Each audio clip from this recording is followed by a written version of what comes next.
San Adriango edo Lizarrateko tunela pasabide garrantzitsua izan dela hori ez da gauza berria. Gipuzkoako eta Arabako lurraldeak lotuko zituen tunelak garai baten, eta Erdi Aroan Frantzia eta Gaztela lotuko zituen igarobide garrantzitsu bilakatu zen, eta hala izan zen gainera 18. mendera arte. Nolabait esateko, gaur egungo nazional bat errepidea dena izango litzateke Erdi Aroan Lizarrateko tunela. San Adrian o Lizarrate, ze berez San Adrian izena erabiltzen dugu beti, baina benetazko izena Lizarrate da. Lizarrateko pasoaren balorea handina, nien badago, bere aizkorriko ate naturala da. Koba naturala da, gizakik landutakoa, baina hemendikan iaia Gipuzkoa eta Nafarra erdia kontolatzen da. Neatzean ikusten dezuen bezala, alalargo mendikatea, sakana osoa ikusten da, orduan, hemendikan kontolatzen zuten eremua oso handia zen. Handik igarotzen ziren bidaiari, merkatari zein printzeak eta Lizarratera iristea bide arriskutsua izanik, bertan aurkituko zuten babestokia. Baina non?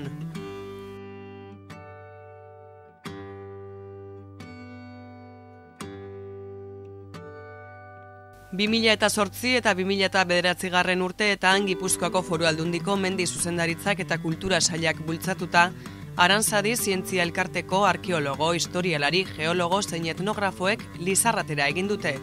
Igarobidearen erradiografia sakon bat egiteko helburuaz. Bizkaian sartzen da ibilbideen berreskuratze lan horietan, ze hemen ere aipatu behar da beste bi zati ere konpondu direla, bata Urbiatik San Adrianera datorrena, eta gero Partzoneliak ere beste zati bat konpondu du refugiotik San Adrian bitartea datorrena. Eta baita aipatu nahiko nuke lan hauetan ere Gipuzkoako Mendi Federazioarekin elkarlanean ari gehala, eta orduan ez gaudela guak baizik eta hemen jende askoren lana dagoela, baina pixka bat hortik hasi zen.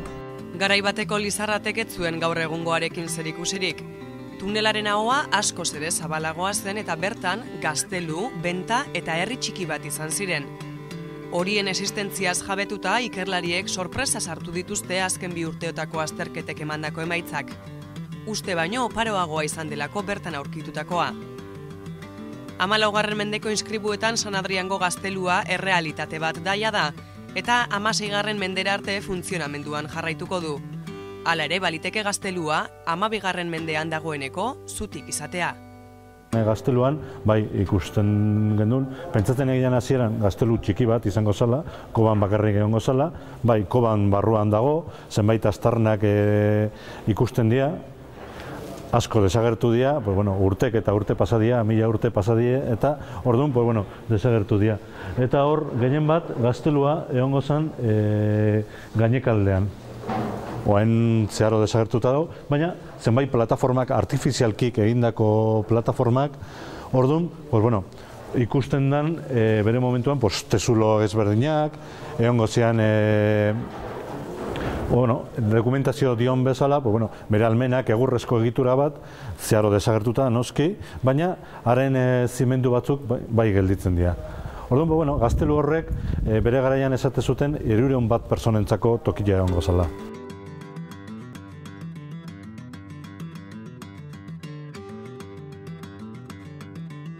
Gelditzen dian aztarnak iaia lurretik ez dira azalaretzen.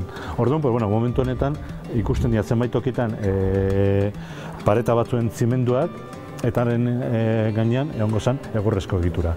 Oso normala da. Gaztelu guztietan burutik kendu beharko dugu gazteluak pelikuletan sortu zaigun imagin hori. Egongo zian, hemen, inguruan, baina kasu honetan, mendiko gaztelu hauetan, izango zen zimendu bat arriskoa, eta 4-6 metroko alturako eraikuntza bat, baina dana egurrez egindakoa. Igaro bidea defendatuko zuen gaztelua, baina ez zen pasabideko eraikuntza bakarra. Gaztelu honek defenditzen zuen gehien bat pasoa. Paso naturala da, San Adriango pasoa naturala, koba naturala da, baina egokituta.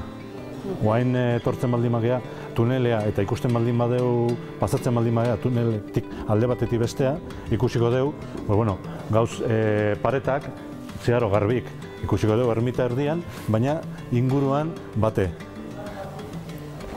500 bat urte atzera jotzen baldin badeu, seguro, ikusiko gendun beste gauza bat. Dana egokitua, erritxo bat ia bezala. Bai eskubin, bai ezkerrean, etxe ezberdinak, mota ezberdinako etxeak, ostatua, gazteluakin lotuta, kaballerizak, gero Xiago Mikeleten etxea, ermita eta bere lurperatzeko tokia.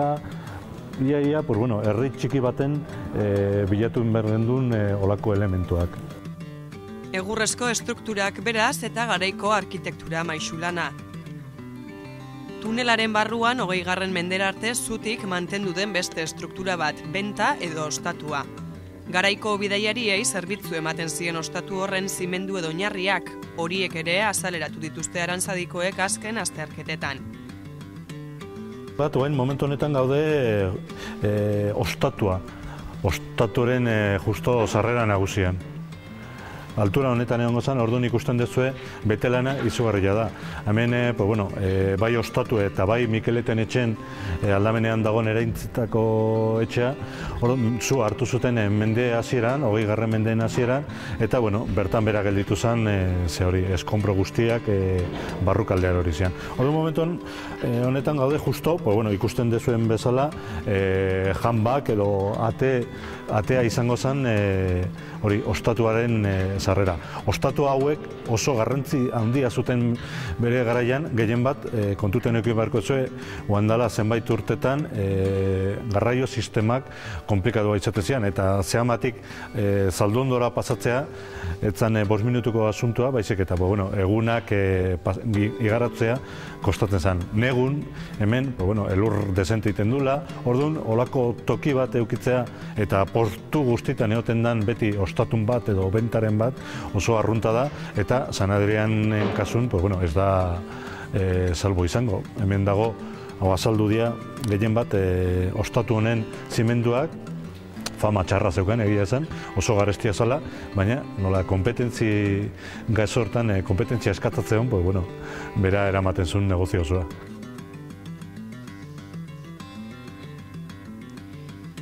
Ostatuaren eraikinari beste bat atxiki zitzaion 19. mendearen erdialdean, eraikin berria Mikeleten etxea zen.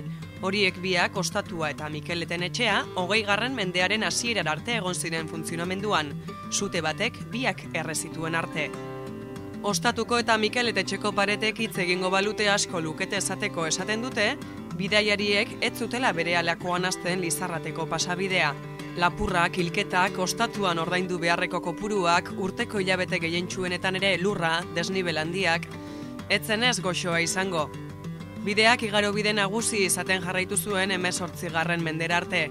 Gehiegizko elurrak, desnibelak eta arriskuek, Bergara, Arrasate eta Leintz Gatzaga ingurutik bidea irekitzea ekarri zuten. Hala, Lizarrateko edo San Adriango pasabidea bide alternatibo bilakatu zen.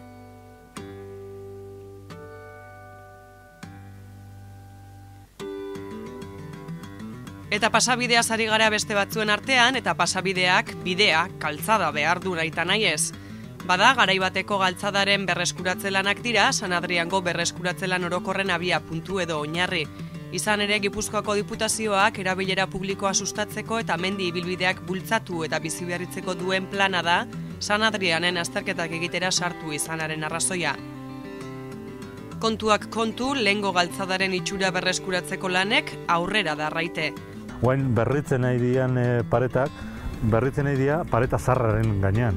Ez dago asmatzen pareta berri bat, baizik eta azterketan eginta gero, hori ikusi dira, nundikan juten dian trazaketa zarra, eta horren gainean rekonstruzio bat jiten nahi dian, nolako izango zen gutxi gora berako trazaketa zarrak. Badaukagu zenbait argazki zarrak, horren adierazle bezala.